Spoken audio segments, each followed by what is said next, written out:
Emily Katz, soon to be Cardillo. And I have been stunting like my daddy for 23 years. He is the Hebrew hammer, and Terry Edwards has nicknamed me the mallet.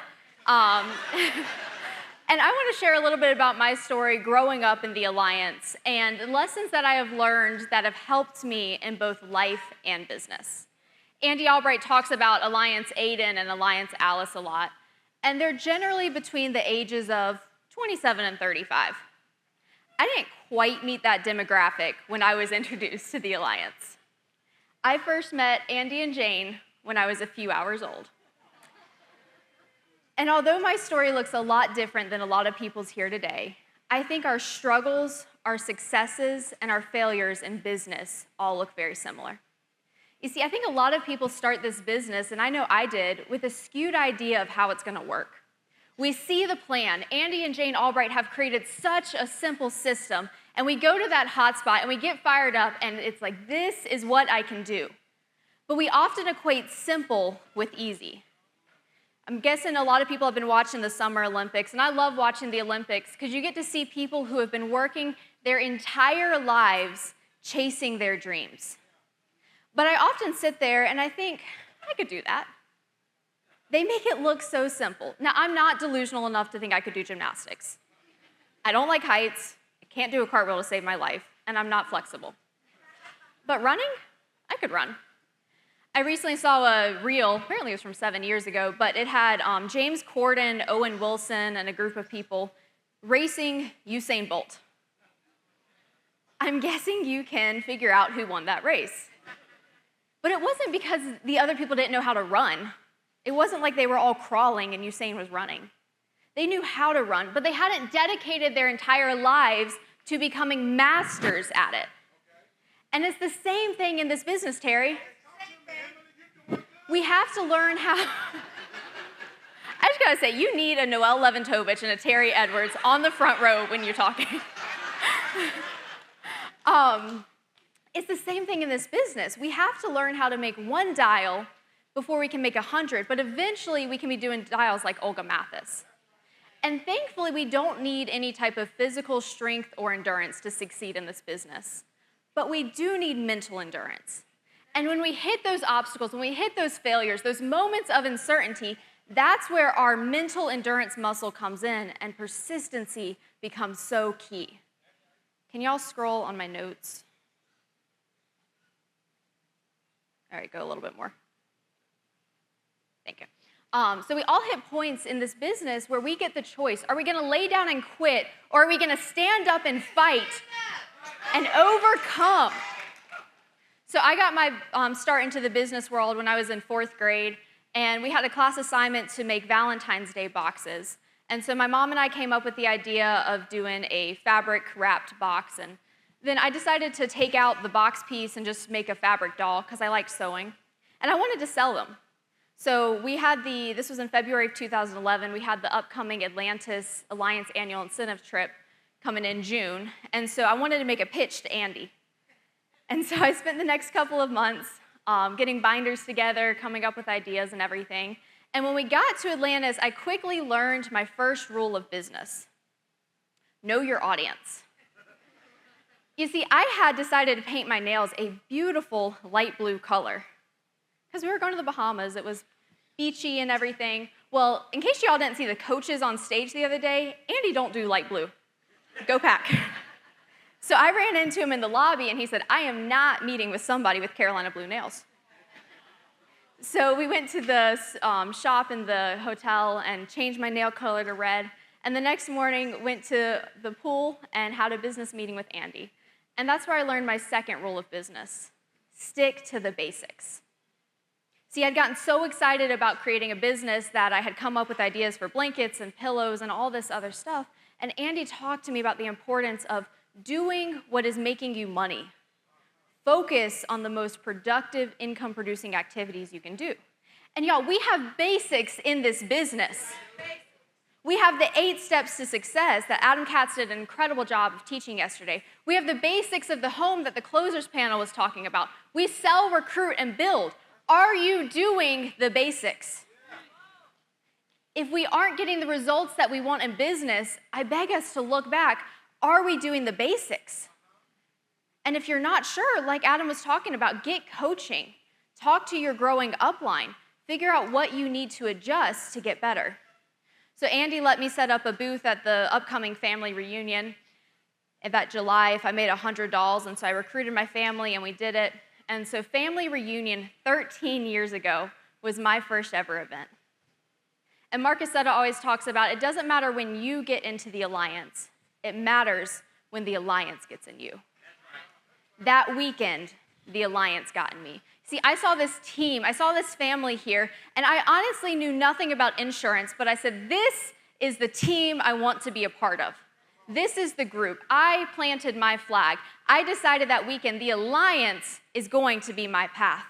And I challenge us this weekend, let the alliance get in you. Make the commitment. Decide to draw your line in the concrete that this is where I'm going to build my business. And part of committing to the alliance was committing to the 8 steps. So I was entering 5th grade at the time, and my teacher had us doing monthly book reports where we'd read something and then write about it. And I was looking back at them preparing for the talk, and I started the year doing them on like fiction books, normal 5th grade books. But as I was hanging around the Alliance, going to hotspots, getting plugged into conference calls, I started doing books on John Gordon and John Maxwell and other Alliance leaders, not Alliance leaders, but business leaders. And I decided to do one on the 8 steps. And Fitz, I just got to point out here, Jeff would like my beaverness. In case y'all don't know, Fitz's name is spelled Alex, but it's pronounced Alec, and I made sure my teacher knew. So I did it on the 8 steps, and I made a pitch in here that if my teacher wanted to get started with the Alliance, to call my dad.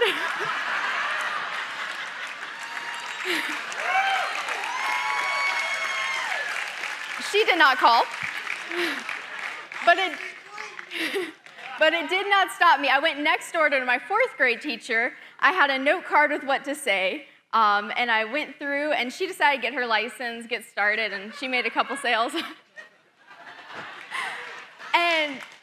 And I got fired up, y'all. I had an agent making money. It was so exciting. I wasn't making money, but so I decided to start doing recruiting ads for my dad. I was running Craigslist ads. Don't worry, I was not his only recruiter. But entering into middle school, my schedule looked like I'd come home from school, change into pajamas, grab a juice box, and start calling the Craigslist responders. And I remember one phone call I had, I was really trying to make connections, and I thought that if we liked the same thing, that was a connection automatically.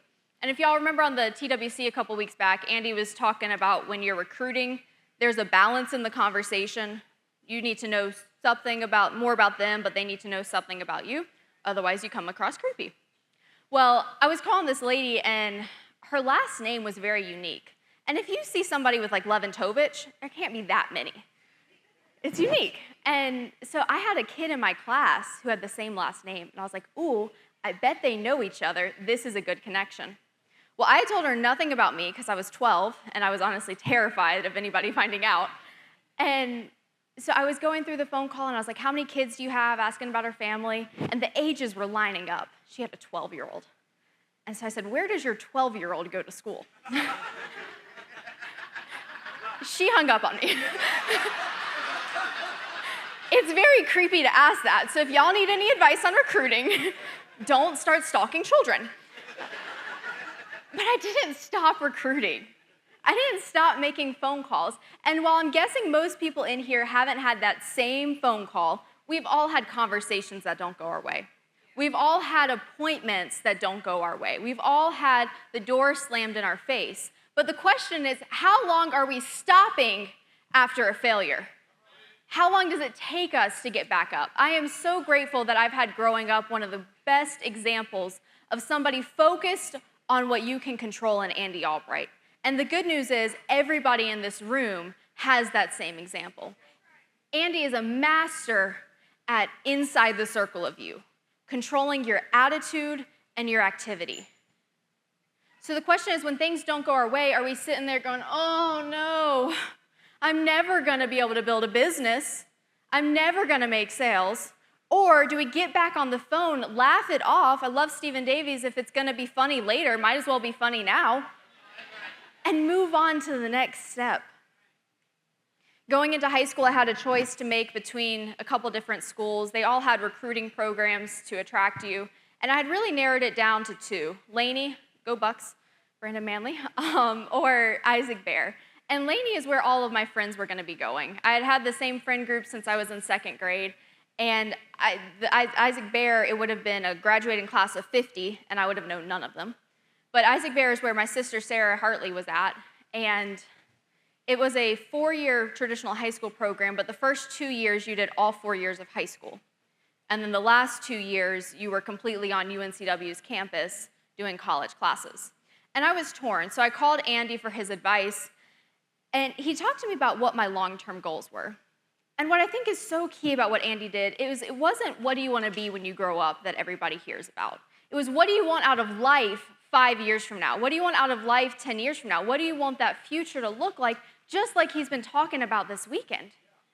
And remember, I had planted my flag in the Alliance when I was 10 years old. I had decided that that was my path. So it came down to, do I want to be able to do that sooner or later? And so I made the decision to go to Isaac Bear. And just so y'all know, I earned 0 cool points with that decision. But I did get to be the high school mascot for our science fair, because we don't have sports teams.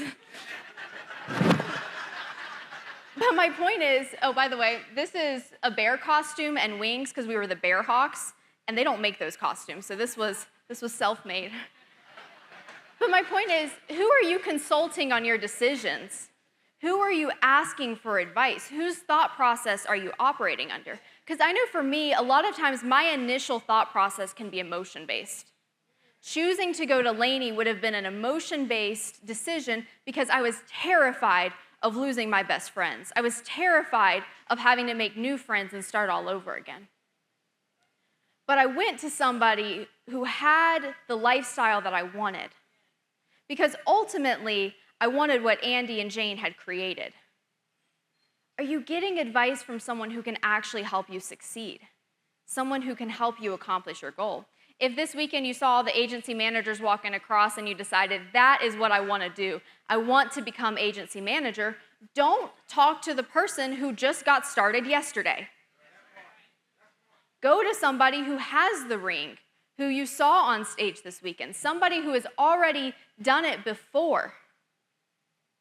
And I think we often shy away from asking the person we know can actually help because we know the answer we're going to get is going to require us to get outside of our comfort zone.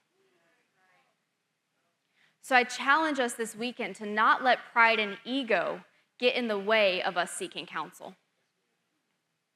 Fast forward a few years, and I was about to graduate college, and I was graduating at 19 with my business marketing degree from NC State, go Pack. And I was living with 2 of my best friends at the time. I was making about $50,000 a week, a year. That would be impressive. That'd be impressive, right? Prophesizing. I was making about $50,000 a year, and by a lot of standards, I was doing okay. The national average of a college grad starting out across the U.S. is about $50,000 to $70,000. And so I was doing that, working about 1 day a week in the Alliance. But I wasn't comparing myself to the averages of what other people my age were doing. I was comparing myself to what I knew was possible here at the Alliance. See, I knew that this was a $22 trillion industry, and I was not taking full advantage of it. I knew that Stephen Davies became the youngest millionaire in the Alliance at 24. I knew that Diane Lampy made her first million within the first 11 months of her being here. I knew that countless leaders in this room today have forever changed the legacy and the meaning of their last name because of the work they have put into this business.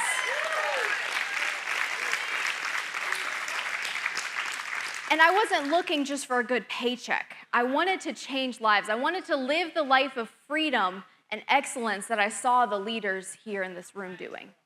And once again, I knew the best way to do that was to get coaching from Andy Albright. And I was debating at the time of where to move because I was going to be graduating, my apartment lease was going to be up. And I knew I could stay in Raleigh. I had all my friends there. They still had 2 years left of college, but I knew I'd be distracted there. I have extremely bad FOMO, and I do not like missing out on things. No FOMO. And so I knew that if I stayed there, I'd still be hanging out with them. I'd probably live with them. And when they got back from classes, I'd want to be there so we could hang out. And I just wasn't going to be productive. I was going to be very distracted. I could move to Wilmington, and Wilmington was always going to be home for me. That's where my family was. That's where I grew up. And it was going to be that comfort zone. I knew I could have consistent results and have some level of success, but I was never going to get outside of my comfort zone. So when I was talking to Andy, the concept of partner was fairly new at the time, and he talked to me about whenever you're going after any goal, but we were talking about partner, you can do it in 2 years, or you can do it in 20 years.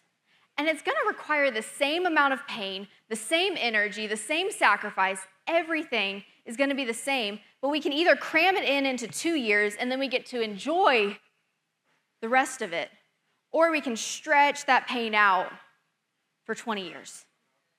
And so I decided to move to Florida because I could get around leaders who were already at a higher level of success, and I knew that by getting around that business, I would be able to grow myself.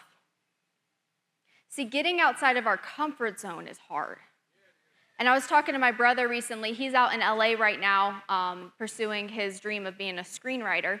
And he had called me a few weeks ago about how I felt comfortable leaving home and moving to Florida. And to be honest, I told him I don't. I never felt comfortable with it. But our dreams deserve a shot.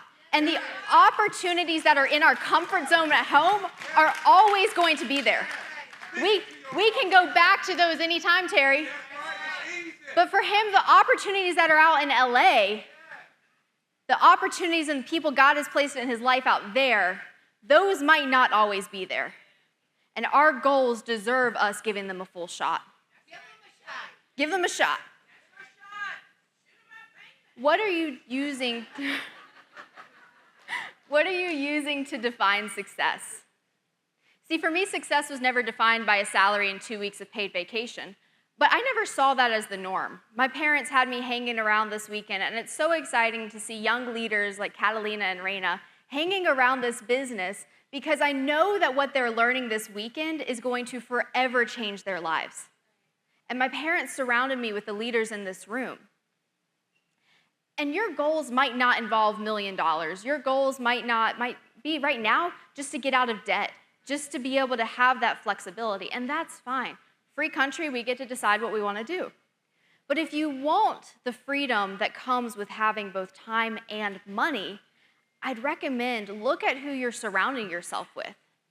Because by going to Florida, I was able to surround myself with people like Big Mike and Andy Riddle, Michelle Colin, Brian Rojas, all of the leaders that were there in the office, and I just knew that by hanging around them, I was going to have to stretch myself. I was going to have to get uncomfortable to get to that new level.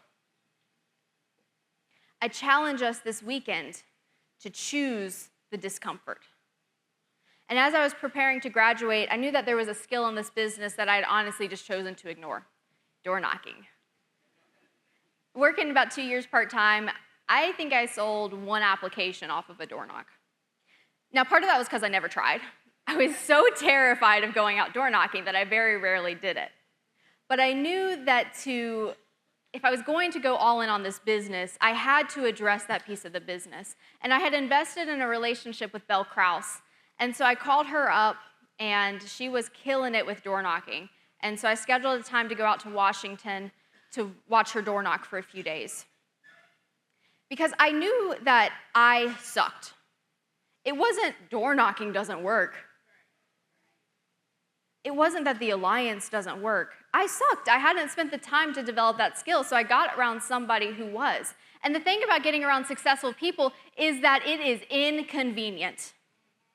Flying out to Washington from Raleigh was inconvenient. I was graduating college at the time, trying to move out of my apartment, had a lot going on, but I had the opportunity to get around one of the greatest leaders in the alliance and one of the greatest producers, and I took that opportunity. And the thing about also getting around leaders is that they're going to stretch you. Because after a few days of watching Belle, we sat down in her office and talked about how to actually apply what I had learned. Now, this is not an open invitation to do a ride along with Bellcross. But what opportunities are you not taking advantage of? Because that conversation, when we were sitting in her office, she had me pull up a map to see all the G leads that were in the county I was moving to in Florida. And there was about 200 of them. And so I pulled the trigger on about $400 worth of leads, which was terrifying for me because I had never made that large of an investment at once into leads. And I knew I was buying them with the intention of going down to door knock, a skill I still wasn't sure I had. But I moved down to Florida, and the first week was incredible. There's me and Belle. I sold $10,000 in AP off 22 applications.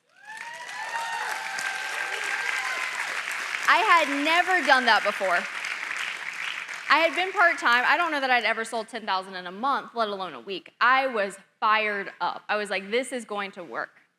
The second week, I went out, did the same activity, same leads, same everything, same schedule. First 2 days, no sales.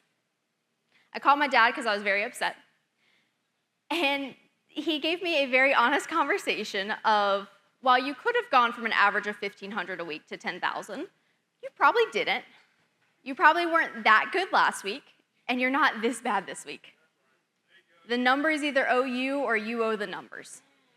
So I got my mind right, started back out. On the third day, I had a door knock appointment, but I had booked it the day before. And I show up, and the husband answered the door, and I show him the lead and said, hey, I'm here for our appointment. Mike Marisi, don't worry, I've learned. Change my script. And he was like, we're not interested. I said, no worries, I just got to get this information. I had booked the appointment yesterday. He said, yeah, we're not interested. I said, I just got to get this information to you. And he said, we do not have an appointment. And I said, I booked it yesterday, going through this whole thing. He took the lead from me, ripped it in half, handed it back to me, and said, we do not have an appointment. And I made it about to my car before I started crying. And Mike and Noelle got to have that phone call. And I called them, and they helped get me off the ledge. And it was right before the TWC, so they encouraged me to get on that. And I listened to the TWC, and I went out and sold a halfway app. If you've ever sold an application and you know it's not getting approved, you know that's not getting issued. But you need pen on paper to feel good about yourself. Just gonna be honest. That was what that application was. The next day, no sales. Finally, on the last day, I sat outside in Florida in the summer for a 3-hour appointment and sold an accidental application. And in case y'all can't tell, I'm very pale. So I left with a sunburn and $8 a month application. Later on, I sold 2 more apps. What was that, Terry? I sold 2 more applications. And the question is, who are you calling on your worst days? Did calling Mike and Noelle, did calling my dad change the week and turn it into the best week ever? No. Did getting on the TWC, the activity call, the product call, change everything? No. It ended up being a sucky week. But you know what it did do? It kept me in the game long enough to keep going out there. It reminded me that this is business. This is life. We're not always going to get the results that we want, but there's somebody else out there who has had the same experience and overcome it and made it to the other side. When you call your growing upline, you get perspective. You have somebody there to remind you what you are chasing after, what you are accomplishing. And I'm so happy that my parents showed me an example of when things got tough, they ran to Andy and Jane. So many people isolate, and it's so dangerous because nothing good happens in isolation. So I had learned how to consistently make 6 figures doing insurance sales, but I hadn't focused too much on the recruiting side, and I knew that was something I needed to get back into. And so June of 2023, I had started getting a little bit of momentum, but heading into 2024, I wanted to amp it up.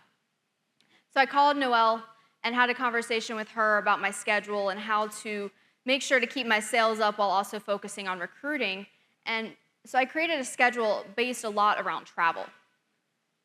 And I had some momentum happening in Texas, Louisiana, Florida, North Carolina. And so my schedule ended up being I would go out to a city on Sunday, dial with agents there on Monday, run Tuesday, Wednesday with new agents, and then either go to a new city, stay in that one, depending on who I had out there, and do it again. So I was in one of these cities, and I was so excited about this new schedule. I was super excited about the momentum I was having, and I was like, this is fun. I am so excited.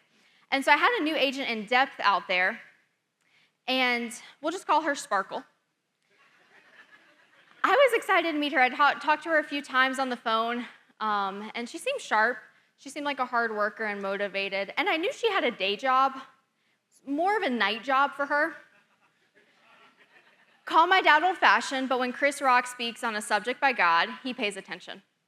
As Mr. Rock has always said, a father's only job is to keep his daughter off the pole. Let's just say it was not mission accomplished for her dad. I don't judge. Some people work in corporate America. Some people service corporate America. Both are important. And I like to make sure that all agents know what to expect for a day whenever they run out appointments. And so I'd called her the night before talking about what to wear, and I told her to put on a nice pair of jeans and a nice shirt. Well, when she came to pick me up, I quickly learned that the term nice is relative. I got in the car, and let me just paint this picture of what this car was. Have you ever been like walking in a parking lot and you see a car off to the side and you're like, if I was being chased right now and that was the only getaway car, I might be able to run faster. That was the car I got into. And it had no AC. Nonetheless, I was excited. This is gonna be a good day. We're gonna make this a good day. Well, she told me that we need gas, so we went to the gas station, and I learned that she translates we need gas to you need to pay for my gas. And somehow this beat-up car only took premium. So we get in the car, heading to the first appointment, and I have learned to do a lot of skills while driving in this business. I can eat while driving, cover your ears, I can text while driving, I can do pending business while driving, I've submitted applications while driving, but today I saw a skill that was unlike any other, and it should be a sport, an Olympic sport.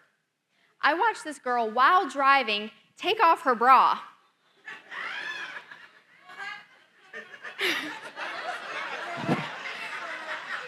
So we pull up to the first appointment, and this girl who I just watched take off her bra informed me that the motel I was taking her to for this appointment was too sketchy for her. I am so sorry I've taken you to such a disgraceful place. Well, I got through the application, submitted that, and somehow in the process I lost track of her. Found her in the car at the end, and she informed me that she couldn't stand that long, and it was just too uncomfortable there. So we head to the next appointment, and we keep on going on our day. And I've been working with final expense for a while. So I've had final expense clients, they start dozing off in the middle of an application. I've never had an agent fall asleep at the table sitting directly across from the client. She had been dancing a lot last night, was a little tired. So at this point, I'm like, I'm just gonna make this a good day on my own. So I had her drop me off at the gas station, and it was a gas station Burger King combo. And I really thought, I was like, all right, this is the end of the day, everything's over. But that's when it got crazy. Because we pull up to this gas station, and she proceeds to get out of the car, and I had honestly thought we were finished undressing for the day. She takes off her pants.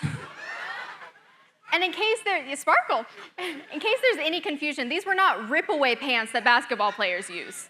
There was nothing underneath. So she gets back in the car,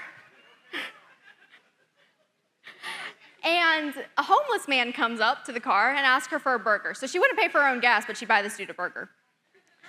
And so she got in the drive-through line. I'm in the car with her, and let me just paint this picture. We've got car, homeless man, car. He is walking along with us. This did not make the Burger King managers very happy. And I don't know if you've ever had the pleasure of witnessing Sparkle, a homeless man, and Burger King managers screaming at each other. It was quite the adventure, and if you've heard the saying, the party don't stop till the cops are called, the party was not stopping until the cops got involved. So she gives the dude his burger, and I'm just like, all right, I'm done. Like, I just could not feel more rejected. And then my third Uber canceled on me. So I just had her drop me back off at the hotel and decided I would just run the rest of my day doing Uber. You know what else happened on that trip? I met a man by the name of Jeremiah Adaki.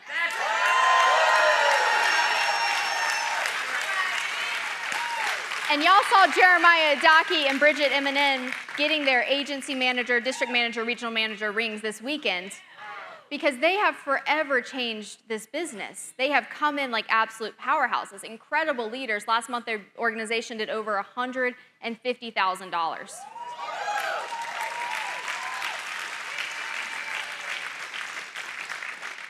My parents and the Albrights have always taught me, you never know exactly where the results will come from. But if you never give up, they will come. And to be successful, sometimes we have to be okay with getting paid on invisible results. I challenge us today to trust the process. Continue doing the right activity even when you're not seeing the results that you want. And one of the things that I admire most about Andy Albright is that he is such a visionary. He's constantly coming up with new opportunities, new ideas to help us improve our businesses. And at the end of 2023, beginning of 24, that was the seminar system. He brought us this incredible opportunity, and I was excited about it. And I went to a training that Scott Garcia did a couple months back in February. And to be honest, I knew nothing about estate planning. About the only thing I knew about probate was that life insurance avoided it. And I listened to Scott, and I got fired up. This is going to be an incredible opportunity. I know that people need this, and I still knew nothing about estate planning. I was the definition of ignorance on bliss. And so I went back, and I went to a client that had mentioned something about trust before, wrote her a trust, still had no idea what I was doing. And I partnered up with Big Mike to do an estate planning training down in Florida. And we were excited. We put a lot of time preparing, and we had a fair number of people show up. We had 42 people come in, 32 buying units, and we booked 7 appointments. And we sold 1 power of attorney package, which does not pay us. We were not getting the results we were looking for. Now, I am thankful that I had a partner in Big Mike because he is a master at communicate with a positive mental attitude. If you are ever feeling down, just stay in an office with Big Mike for the day because he will fire you up. Everything is positive. And we were focused on how to get better. And we were getting coaching from Belle and Andy and all of the leaders who are having success with the estate planning. And so the next round, I partnered with my dad in Wilmington. And we had a pretty good show rate. We ended up booking all of our green sheets. And the first day of appointments, we went 2 for 2. We were fired up. This thing is going to work. The next day we started for our appointments, didn't sell the first one.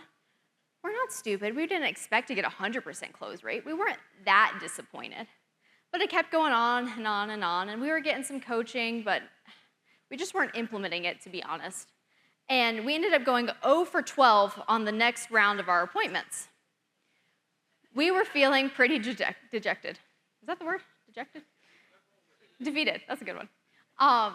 And so we got coaching from Belle, we got coaching from Andy, because here's what I knew. The seminar system worked. Belle Krause, Brandon Bulis, they were setting an amazing example out in Washington, and I didn't think that the people in Wilmington just didn't care about their families. I knew that it worked, but it was a matter of if we were going to take the time to put in the right activity to make it work for us.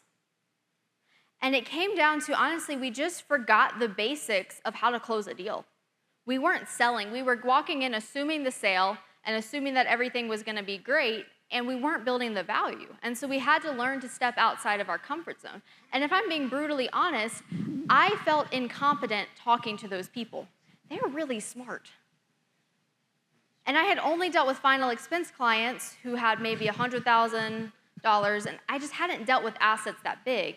And so I felt like I wasn't in a good position to talk to them, and I hadn't earned the right to be able to talk to them about the importance of estate planning, and I was letting them control the conversation.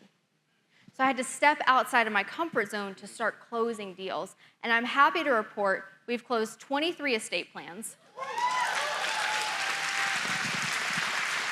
We are just now entering into financial reviews, but we've already written $547,000 of annuities, $2,000 of life insurance, some critical illness policies, and we're in conversations in the upcoming weeks with 3 other couples with over $2 million of investable assets and annuities. This business works. And it's never been a question of does the alliance work. I've grown up in this business and I've seen it firsthand that this business changes lives.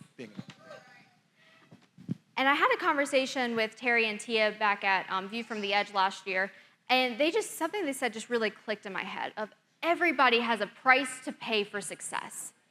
And some people have paid that price in other endeavors in life.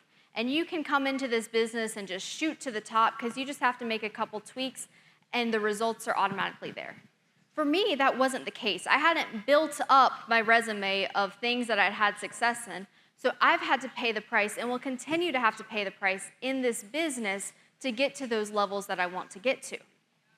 It turns out that the only advantage I had entering into this business was seeing so many examples, and I knew that it worked.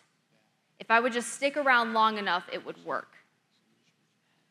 And if you're in that fight with me right now, if this is where you are planting your flag and growing to have that success, I want to remind you that there's no better group of people, no better system, no better leadership than what we have in this room to get you to that next level of success.